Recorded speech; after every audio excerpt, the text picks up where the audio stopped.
My view on the E-Levy, as I said, is to try and look at it circumferentially, look at as many angles to it as possible. There's obviously the financial angle. The government needs tax revenues. So that's one angle. So that's taxation. The other aspect is that the tax is on the telecommunication sector. And so we talk it Electronic Levy. Then it also reminds me of Ghana's own history, which is when in 1995,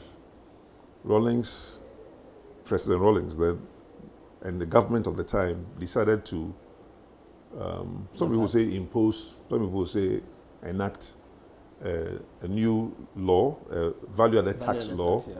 So that was introduction of a new tax policy and a new tax regime into Ghana. And the interesting facts are that the current president, who was then in opposition, led some demonstrations in Ghana. There were 3 of them that also got famously branded. Kome Preko, CME Preko. And the effects, I think, are what I want to talk about, not necessarily the demonstration themselves. But the effect was that the president at the time, President Rawlings, seeing what was going on, decided to suspend the whole VAT process. So in 1995, May 1995, when the demonstration took place, I was ambassador to the United States, but I read that the VAT had been suspended. When I became Minister of Communication in 1997, he told me, the first thing he told me was that in that ministry, what he wanted me to do was to educate the public, the Ghanaian public, for them to understand why the value-added tax was actually a good tax proposal and not the negative ideas that were being propagated by those who opposed it.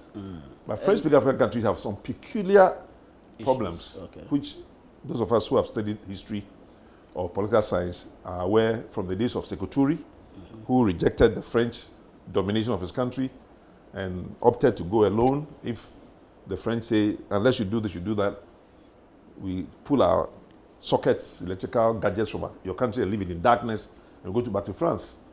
And it was on that occasion that these young people need to know. Kwame Nkrumah of Ghana gave Guinea 10 million pounds, which in today's currency valuation may be in the region of $100 million. It was a good amount of money for a newly born country to have something to pay bills and to start the economy.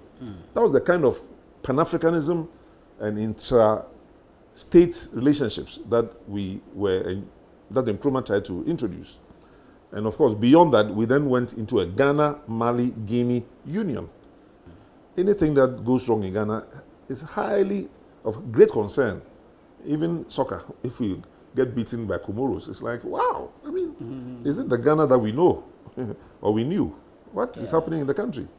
So we have to collectively, irrespective of political affiliations and petty disagreements and jealousies, this is the time Ghanaians must hold their hands in unity and unison to lift up the nation.